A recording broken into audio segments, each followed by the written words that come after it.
चलिए आइए देखिए यहाँ पर LCR सर्किट इन सीरीज। हमने इंडक्टेंस लिया, दूसरा कैपेसिटेंस, तीसरा क्या ले लिया रेजिस्टेंस। AB के क्रॉस या AB के बिटवीन हमने इंडक्टेंस, कैपेसिटेंस और रेजिस्टेंस को किसमें कनेक्ट किया? सीरीज। ठीक है, सीरीज में कनेक्ट किया। यहाँ पे AC सप्लाई दिया हम लोग ने, क्या दिया? AC supply.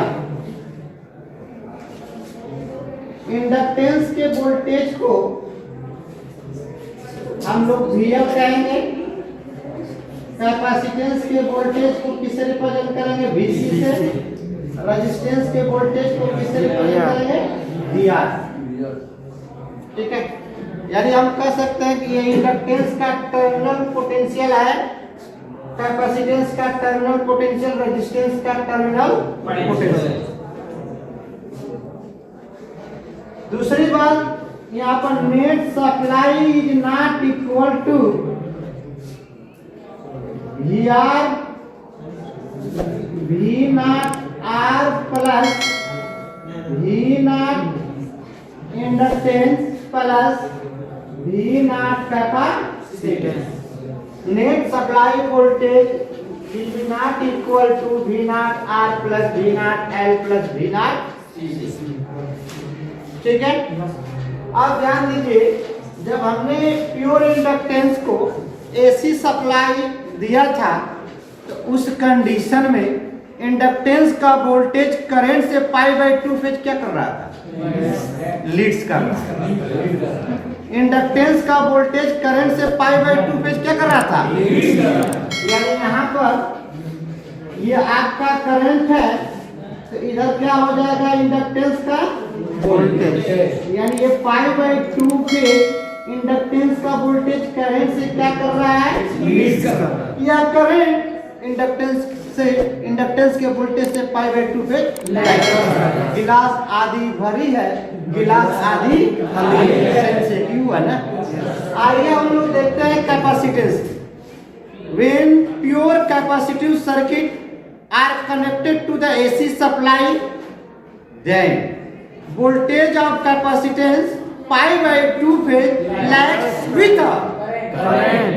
यानी अगर ये आपका करंट है तो इधर क्या होगा? कैपेसिटेंस का वोल्टेज, और ये तो रेजिस्टेंस है, इस रेजिस्टेंस में वोल्टेज और करंट साथ फेरे लिए हुए, साथ फेरे ये साथ साथ जाएंगे।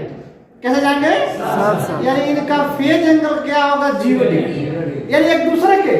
यानी यहाँ पे ये रेजिस्टेंस का वोल्टेज अगर इधर है तो करंट भी इधर जाएगा।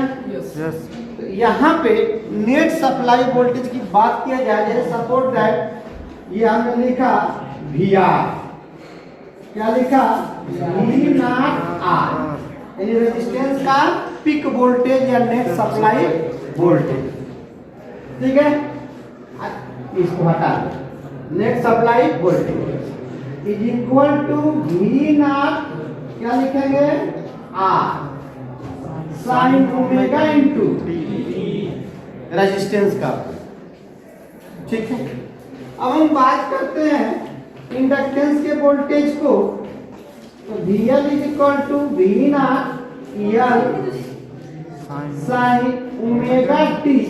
अब देखिए वोल्टेज और करंट सेम फेज पे, तो इसका मतलब इसी तरह का इक्वेशन मिलेगा करंट का I is equal to I naught sine omega into t, जिससे पाई फेज वोल्टेज क्या कर रहा है? लीड्स कर रहा है। यानी यहाँ पर क्या लिख देंगे? Plus π/2, plus π/2। ये किसका है? इंडक्टेंस के लिए वोल्टेज का इक्वेशन। अब आप कैपेसिटेंस के लिए देखिए, कैपेसिटेंस करंट से π/2 फेज, कैपेसिटेंस का वोल्टेज करंट से π/2 फेज क्या कर रहा है? यानी VC is equal to V not C sine omega t minus π/2। ये आपका क्या मिला? इक्वेशन। ठीक है, अब ध्यान दीजिए V not R is equal to क्या लिखेंगे, I not into R।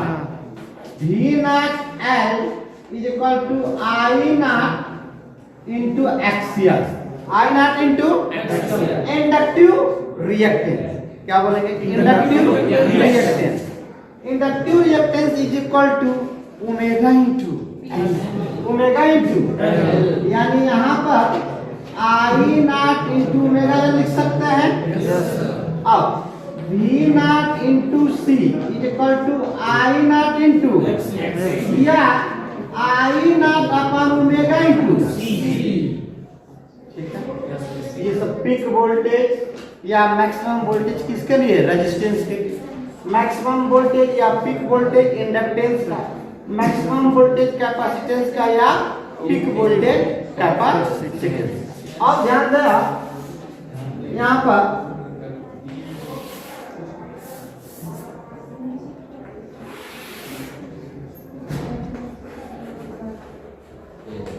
Phasor diagram, phasor इधर ये करंट आई है और क्या है, रेजिस्टेंस का वोल्टेज। रेजिस्टेंस का वोल्टेज और करंट दोनों सेम डायरेक्शन में होंगे। यस सर होगा कि नहीं होगा?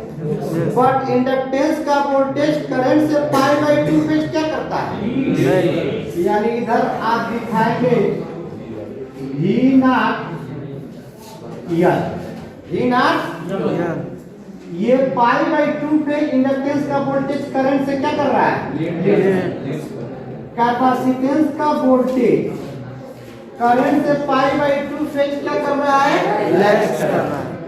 तो ये हो गया V not into V not base C, यानी कैपेसिटेंस का वोल्टेज और इंडक्टेंस का वोल्टेज दोनों को देखिए एक दूसरे के क्या है, अपोजिट।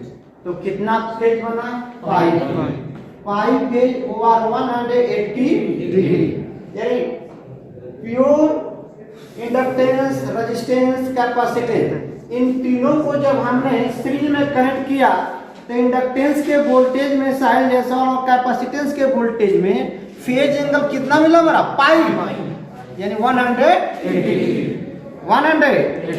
और करंट और रेजिस्टेंस सेम फेज में है। अगर रेजिस्टेंस के वोल्टेज से पूछता कि इंडक्टेंस का वोल्टेज लीड करता है या लैग करता है कितना फेज, तो पाई बाई 2 फेज। ये वोल्टेज इससे पाई बाई 2 फेज क्या करता है, ये कैपेसिटेंस का वोल्टेज रेजिस्टेंस के वोल्टेज से पाई बाई 2 फेज लैग करता है। यहाँ पर क्या कर रहा है, लैग, या पाई बाई 2। रिवर्स भी कर सकते हैं, करंट कैपेसिटेंस के वोल्टेज से पाई बाई 2 फेज लीड करता है, नहीं करंट इंडक्टेंस के वोल्टेज से पाई बाई 2 फेज लैग करता है। ठीक है, इतनी बात समझ में आया। V not is equal to हम लिख सकते हैं अभी I not into V not L I not into X, V not C is equal to I not into C। यानी अगर इधर हम दिखा रहे हैं रेजिस्टेंस, इधर क्या दिखा सकते हैं, एक्सियल, इधर आप क्या दिखा सकते हैं, एक्सियल। और नोट करें इतना पहले,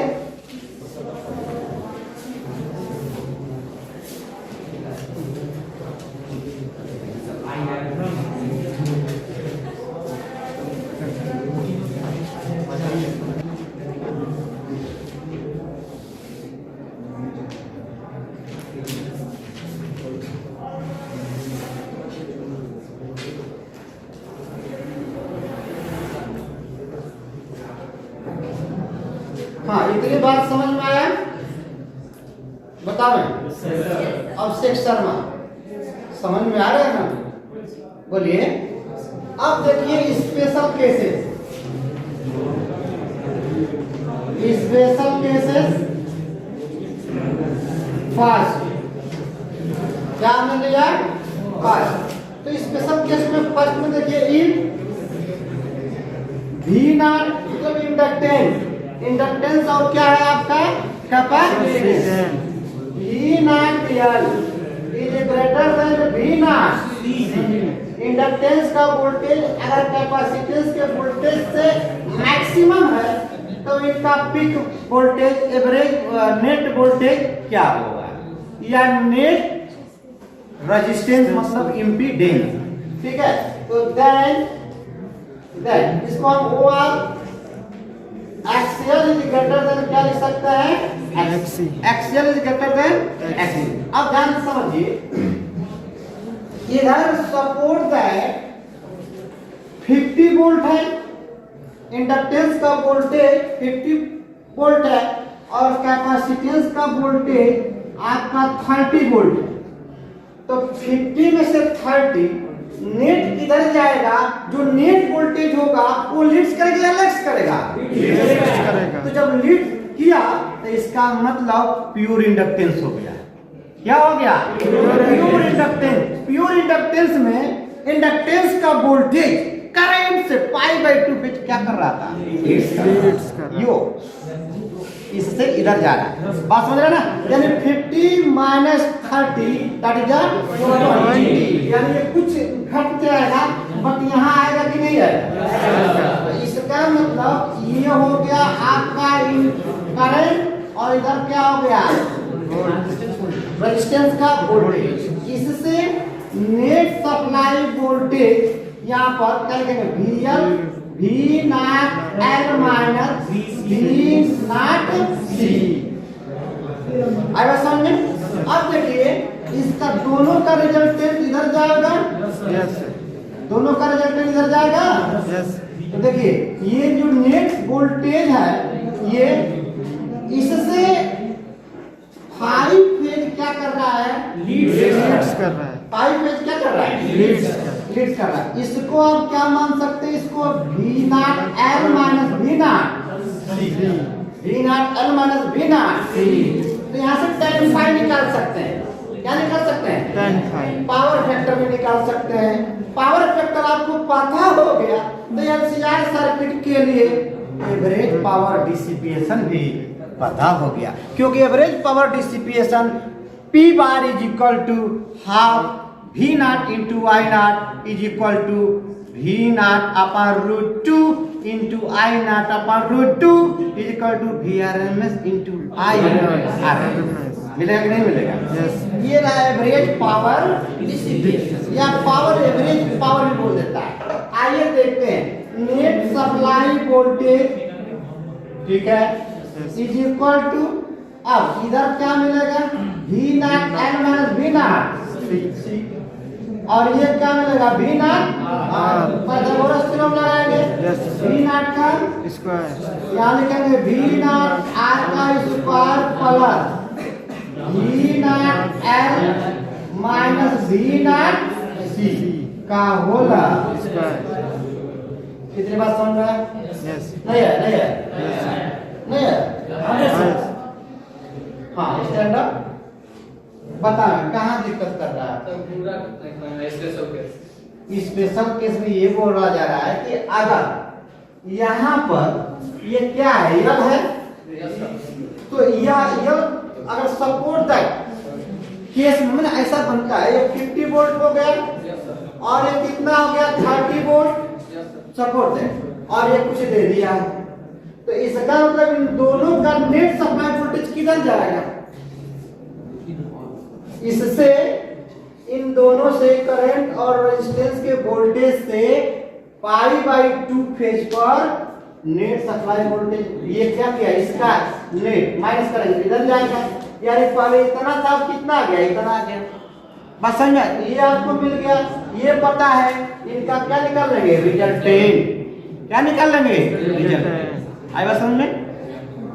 अब यहाँ पर V not R I not मिलेगा, I not into R, I not into XL, I not into I not square है, यहाँ भी I नॉट का क्या स्क्वायर है, बाहर ले लेंगे, ठीक।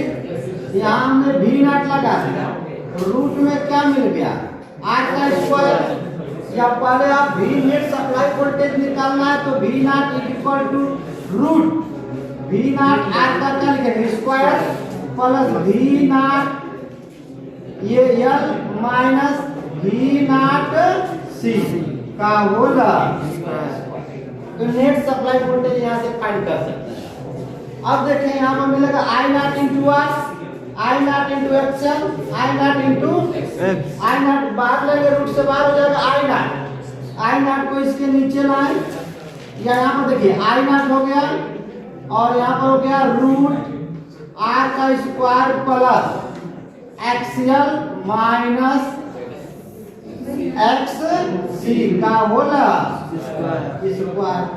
अब देखिए इन तीनों रेजिस्टेंस के कॉम्बिनेशन को ही हम क्या बोलते हैं इम्पीडेंस यानी इतना आपका क्या हो गया इम्पीडेंस हो गया जेड क्या हो गया जेड।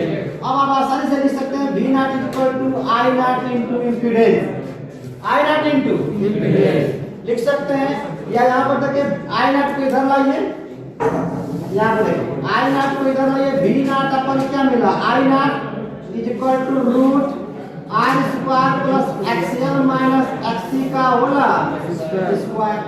इनके रेशियो को ही क्या कहेंगे impedance impedance is equal to root R का square plus X L minus X C का होला ठीक है।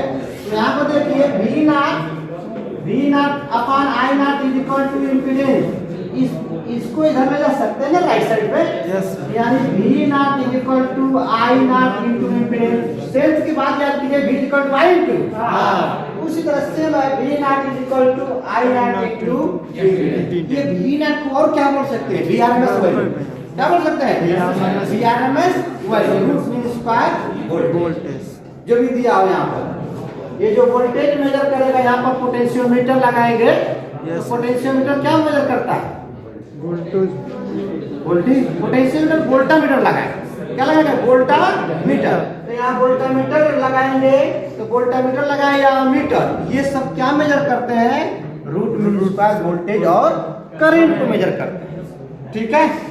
तो यहाँ तक स्पेशल केस इसे नोट करें तो यहीं पे केस फर्स्ट में tan phi देख ले क्या देख रहे हैं आप tan phi तो tan phi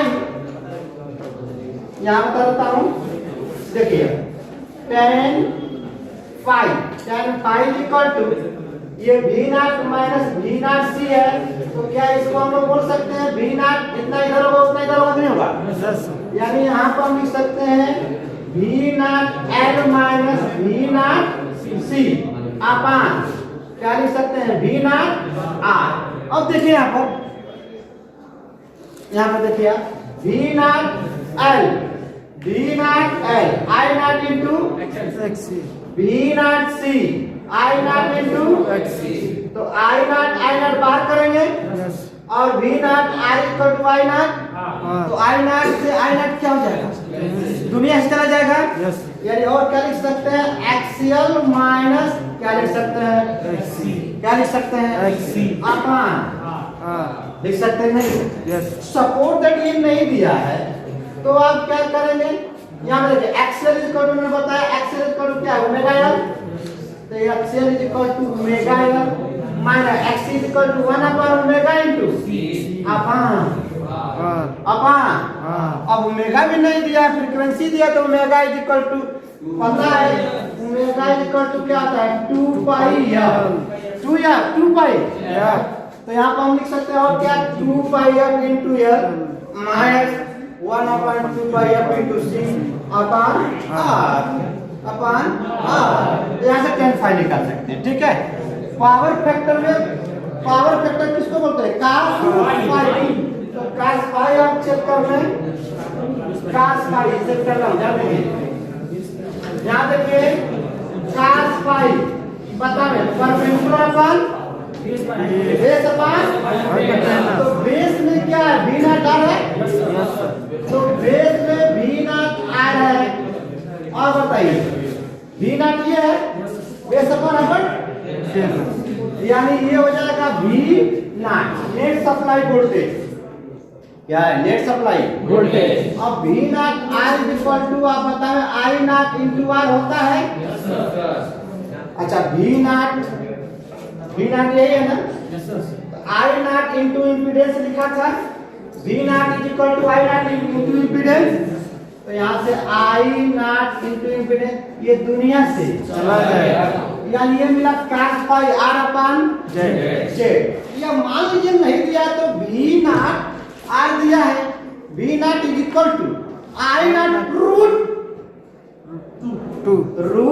r square plus XL minus XC का होगा। अब यही से आप निकाल सकते हैं power factor, average power dissipation होता है half v not into I not into cos। यहाँ से मिलेगा आपको power, average power Yes, sir. रिजर्व क्या मिलेगा, average power special case first में। ठीक है, अब इसी में इस केस सेकंड और केस थर्ड यहाँ नोट कर लें।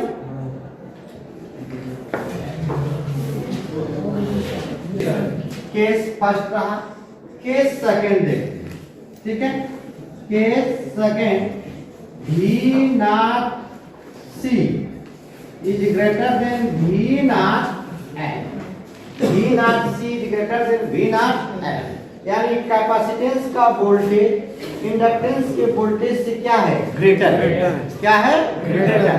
वो आप लिख सकते हैं XC is greater than XC is greater than, यानी यहाँ पे if V naught C is greater than V naught L or V naught C is greater than V naught L, so then net supply voltage, तो net supply voltage support that, अब यहाँ पर इसको आप मान लें 50 वोल्ट, कितना मान लें 50, इसको कितना मान लें आप 30 वोल्ट, तो 50 में से 30 निकालेंगे तो 20 बचेगा। तो 20 बचेगा, जैसे सपोर्ट है मान लीजिए आपका इधर 50 वोल्ट इधर कैपेसिटेंस का वोल्टेज है और इस साइड में 20 वोल्टेज जो है इंडक्टेंस का। तो कैपेसिटेंस के वोल्टेज में से इंडक्टेंस का वोल्टेज अगर सब्ट्रैक्शन करेंगे तो किसका बचेगा, रिमेन्स, इसका बचेगा, यानी कितना हो जाएगा 30 वोल्ट। ये किस डायरेक्शन में गया, इंडक्टेंस के डायरेक्शन में गया। और ये क्या है, सपोर्ट देना आपने कैपेसिटेंस का वोल्टेज कितना दे दिया है 50 वोल्ट और इंडक्टेंस का वोल्टेज कितना दे दिया है 20। तो कैपेसिटेंस के वोल्टेज में से इसको सब्ट्रैक्शन करेंगे तो किसका वोल्टेज बचेगा, ठीक, बात समझ में आया। यानी यहाँ पर फेजर डायग्राम क्या हो जाएगा, कैपेसिटेंस का वोल्टेज करंट से π/2 फेज क्या करता है, लैग करता है।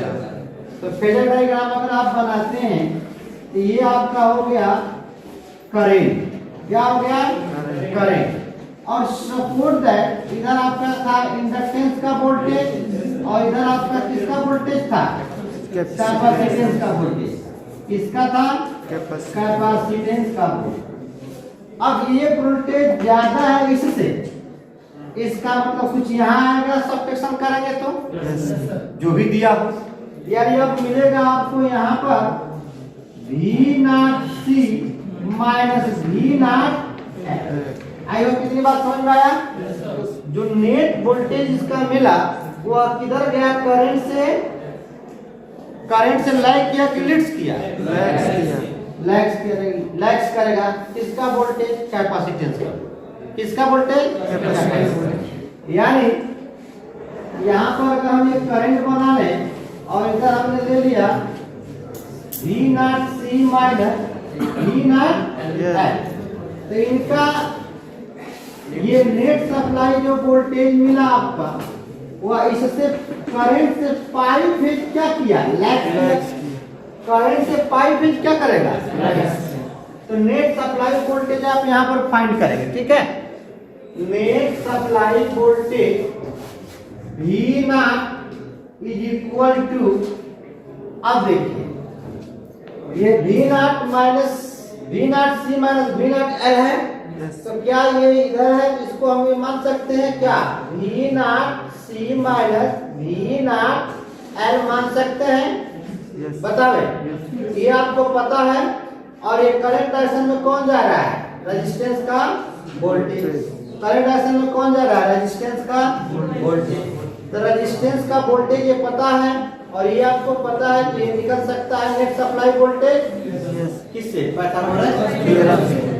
तो V not is equal V not का square is equal to V not R का स्क्वायर प्लस अब क्या लिखेंगे? V not C minus V not L का क्या लिखेंगे? होल स्क्वायर लिख सकते हैं।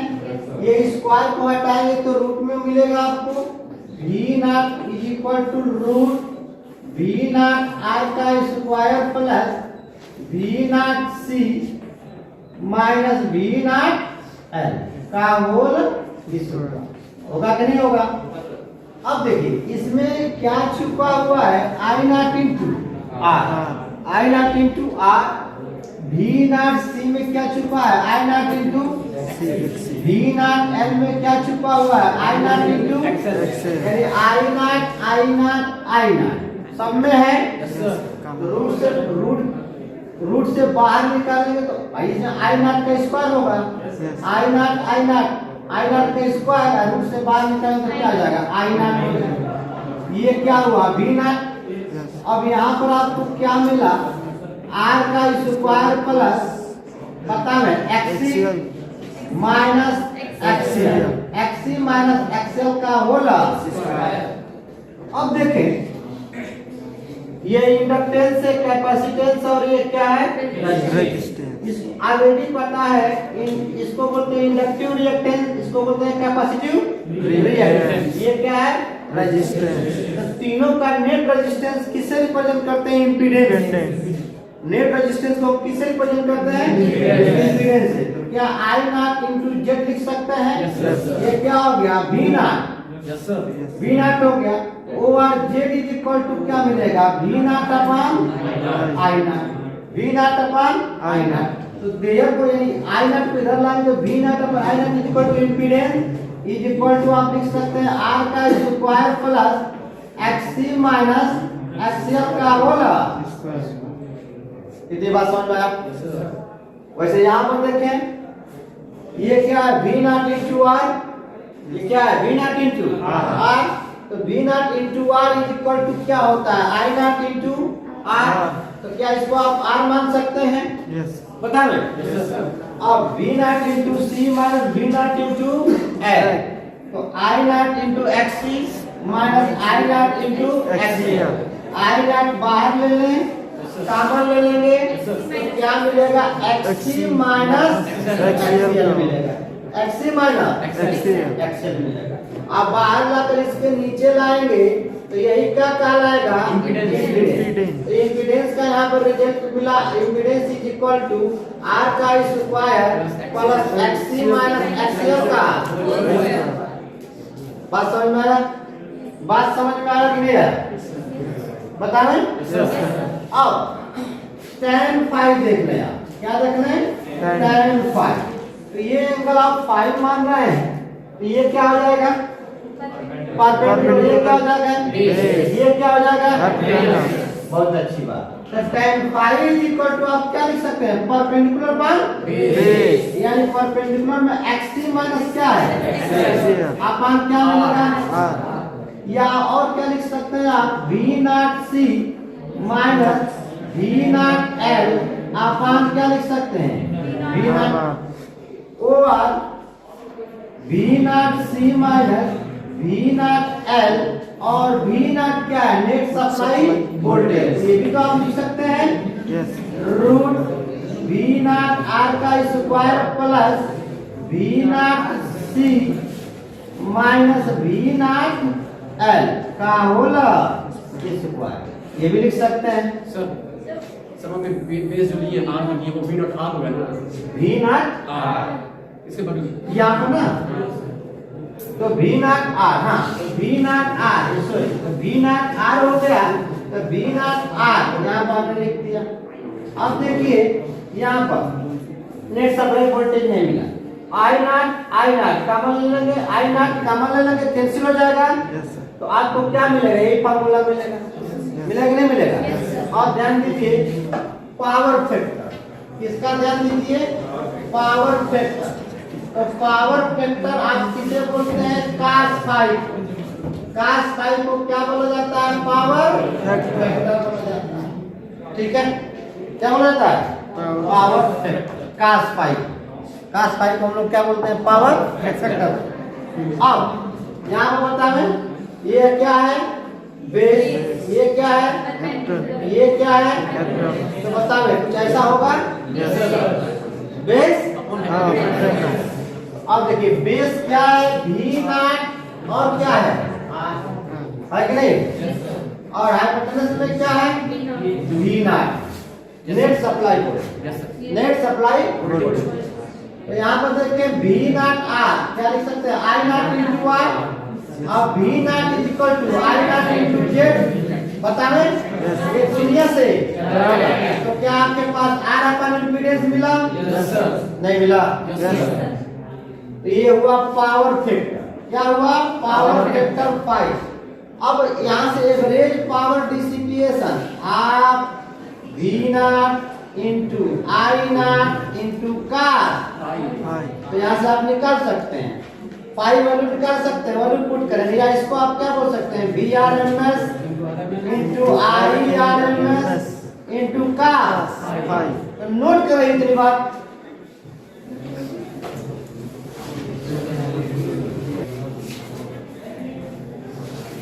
आप ध्यान समझें, थोड़ी देर के रुकिए यहाँ पे। ये केस सेकंड रहा, केस फर्स्ट में देखिए, केस फर्स्ट में इसको थोड़ा मैं हटाता। केस फर्स्ट में बच्चों, केस फर्स्ट में हम लोग लिए थे V not L is greater than V not C, और एक्सियल इज ग्रेटर देन क्या बात है। तो यहाँ पर net supply voltage, net supply voltage is equal to root V not R का square plus V not L minus V not C का whole square था, और impedance is equal to root R square plus बतावे X L minus क्या था। तो यहाँ से जनरल फॉर्मूला बनाएंगे, क्या बनाएंगे, general formula net supply voltage in general में रखेंगे।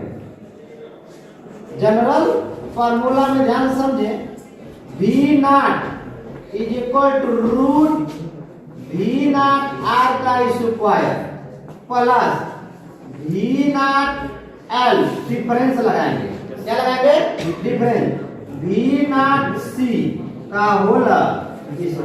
इसका मतलब ये है जो ग्रेटर होगा उसमें से हम मिनिमम को क्या करेंगे, सब्ट्रैक्ट करेंगे। ठीक है, इम्पीडेंस के लिए समझे, इम्पीडेंस इज इक्वल टू क्या कह सकते हैं, रूट आर का square plus X L difference X C का होला। tan फाई में समझे, tan फाई में क्या कर ले, X L difference X C, X L difference X C, X L difference X C, यानी जो ग्रेटर होगा उसमें से हम मिनिमम को क्या करेंगे, सब्ट्रैक्ट करेंगे, मिनिमम को क्या करेंगे, सब्ट्रैक्ट करेंगे। आई होप इतनी बात समझ में आया, नोट कर।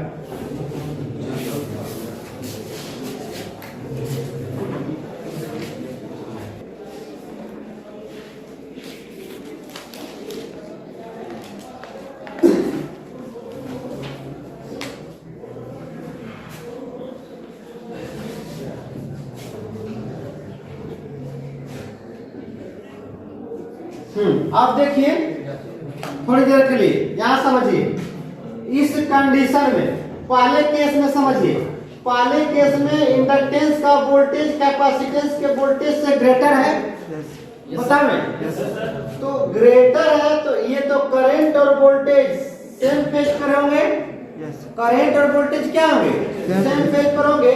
तो पहले कंडीशन में जब कैपेसिटेंस के वोल्टेज से इंडक्टेंस का वोल्टेज ग्रेटर हो जा रहा है, तो इसका मतलब इंडक्टेंस का वोल्टेज करंट से π/2 फेज क्या करेगा? π/2 फेज। तो यहाँ पर ध्यान से समझे, यानी प्योर इंडक्टिव हो जाएगा।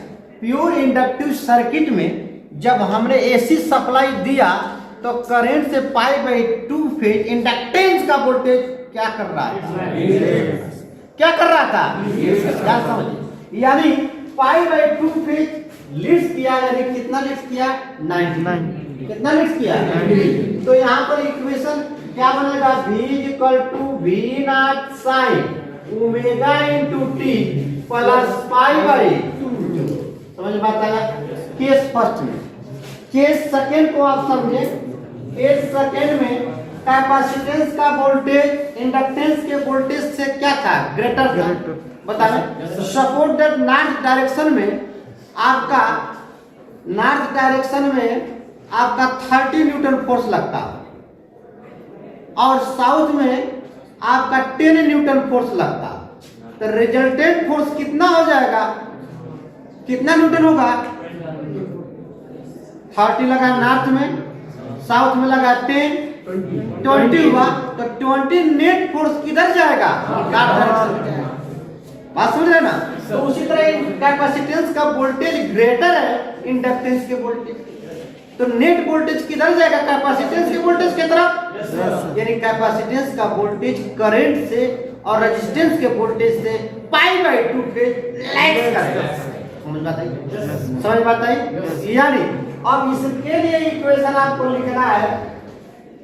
केस सेकंड के लिए इक्वेशन आपको बनाना है सप्लाई वोल्टेज, तो लिखेंगे V = V0 sin omega × t minus π/2। बात समझ में आया? नहीं आया? नहीं आया? बता भाई, नहीं समझ में आया? नोट करें।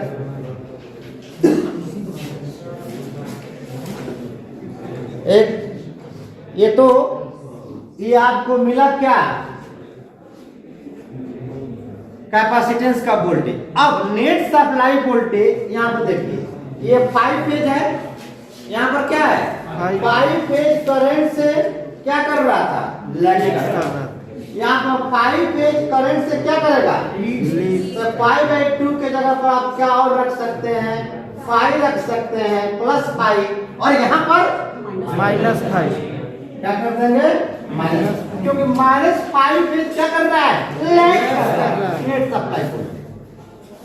और यहाँ पर +5 फेज क्या करेगा? लीड करेगा। समझ रहे हैं ना? नोट कर। केस थर्ड देख। नोट हुआ? नोट हुआ? केस थर्ड देख।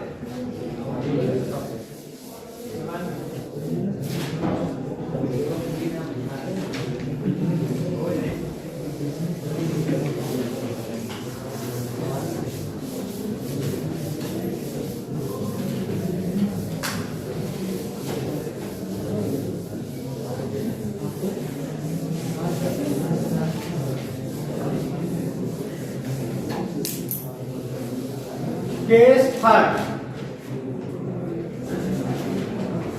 केस थर्ड समझे। If V0L is equal to V0C, V0L is equal to V0C, or XL is equal to XC, XL is equal to XC। यहाँ पर बात ध्यान से समझो, ठीक।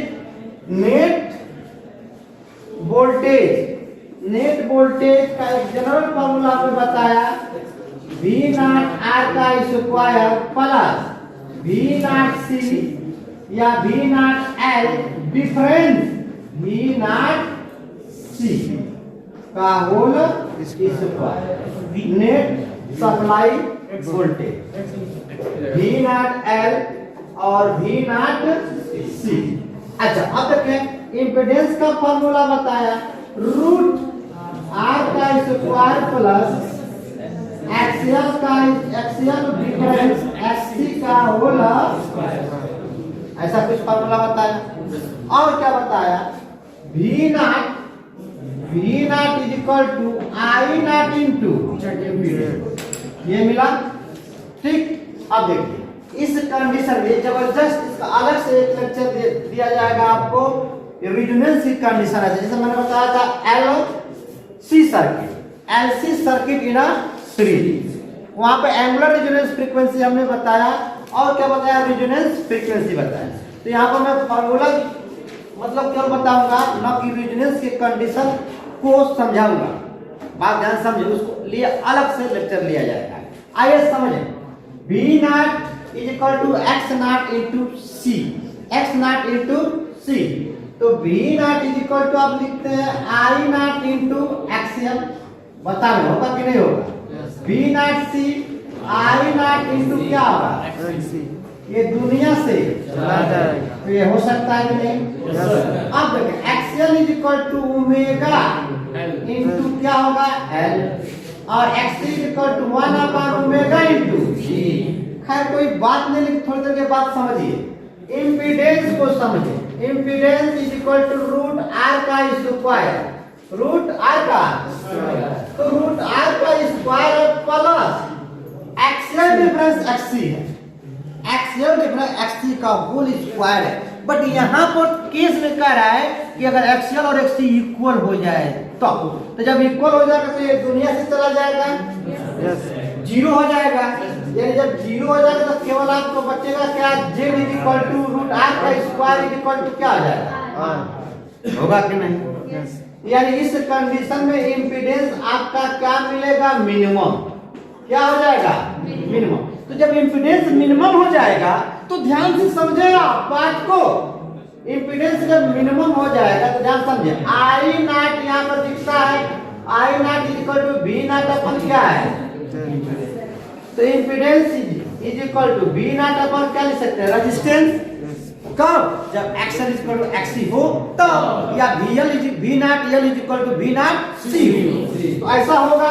तो आर जब मिनिमम होगा तो करंट क्या होगा, मैक्सिमम। तो बताइए उसमें रेजोनेंस की कंडीशन आएगी कि नहीं आएगी, यस बिल्कुल आएगी। अब इसके बारे में एक क्लास लिया जाएगा रेजोनेंस कंडीशन में, यानी इस कंडीशन में करंट क्या हो जाएगी, मैक्सिमम हो जाएगी। तो बहुत कुछ हो सकता है, करंट जब मैक्सिमम होगी तो बहुत कुछ हो सकता है। आप 220 का वायर जा रहा है रोड के किनारे से, वहां से आप मतलब साइकिल द्वारा आप ट्रेवल करेंगे तो कोई फ्रीक्वेंसी सुनाई नहीं देती। वही हम लोग जब 33,000 जो वोल्टेज जाता है रोड के किनारे से तो वहां से आपको फ्रीक्वेंसी सुनाई देती है, हनन की आवाज आती है, यानी उसमें करंट क्या है, मैक्सिमम, करंट क्या है, मैक्सिमम। यानी जब ऐसा कंडीशन हो V नॉट C या V not L is equal to V not C at a resonance condition, XL is equal to XC resonance condition, omega L is equal to 1 upon omega C at a resonance condition, impedance is equal to resistance at a resonance condition, current क्या हो, maximum, impedance क्या हो, resistance के equal हो। तो ये सब कौन सा कंडीशन बताएगा, रेजोनेंस का कंडीशन। अब यहाँ पर देखिए ओमेगा को इधर लाए तो आप ओमेगा ना कहकर ओमेगा आर कहेंगे, क्या कहेंगे, omega is equal to 1 upon L into C. अब ओमेगा ओमेगा ओमेगा का स्क्वायर ओमेगा, अब यहाँ पर omega R is equal to 1 upon root L into this omega R known as angular resonance frequency. क्या नाम देंगे, एंगुलर रेजोनेंस फ्रीक्वेंसी, एंगुलर, हाँ same है, एंगुलर रेजोनेंस फ्रीक्वेंसी, ठीक है। अब देखिए omega R is equal to 2 pi F R होता है, तो 2 pi F R is equal to 1 upon root L into C, तो F R is equal to 1 upon 2 pi into 1 upon root L into C. This F R का resonance frequency, क्या नाम दोगे, resonance frequency, resonance frequency नाम, ठीक है। तो इतना आप नोट करें तो हम इतनी बात समझ नोट हो गया। अब देखिए इस कंडीशन में एक्सएल इक्वल टू एक्सी है, यहाँ पर ध्यान समझें, एक्सएल इक्वल टू एक्स याद रखिए फेजर डायग्राम में यह क्या है करंट, ये क्या है V नॉट R, इधर क्या था V nought into base L, इधर क्या था V नॉट बेस C। देखिए ध्यान से, यानी इसको और आप क्या कह सकते हैं रेजिस्टेंस, पता नहीं इसको आप क्या कह सकते हैं एक्सियल, इसको आप क्या कह सकते हैं एक्सी। तो एक्सियल इक्वल टू एक्सी दोनों इक्वल हो जाएगा तो ये कैंसिल हो जाएगा। जब ये कैंसिल हो जाएगा ध्यान समझिए, जब ये कैंसिल हो जाएगा तो प्योर रेजिस्टिव सर्किट हो जाएगा, प्योर रेजिस्टिव सर्किट हो जाएगा। तो उस समय करंट और वोल्टेज सेम फेज पर होंगे तो पावर फैक्टर मैक्सिमम हो जाएगा। पावर फैक्टर क्या हो जाएगा मैक्सिमम, यानी पाई इक्वल टू क्या हो जाएगा 0 डिग्री, क्या 0 डिग्री इक्वल टू 1 होगा कि नहीं होगा। तो cos क्या मिलेगा pi equal to cos 0 degree ये मिलेगा। अब एवरेज पावर डिसिपेशन निकाल सकते हो, क्या मिलेगा half V nought into I nought cos pi equal to cos 0 degree equal to cos 1 0 equal to cos 0 equal to 1, ये मिलेगा average power dissipation half V nought into I not is equal to VRMS into IRMS, VRMS into IRMS।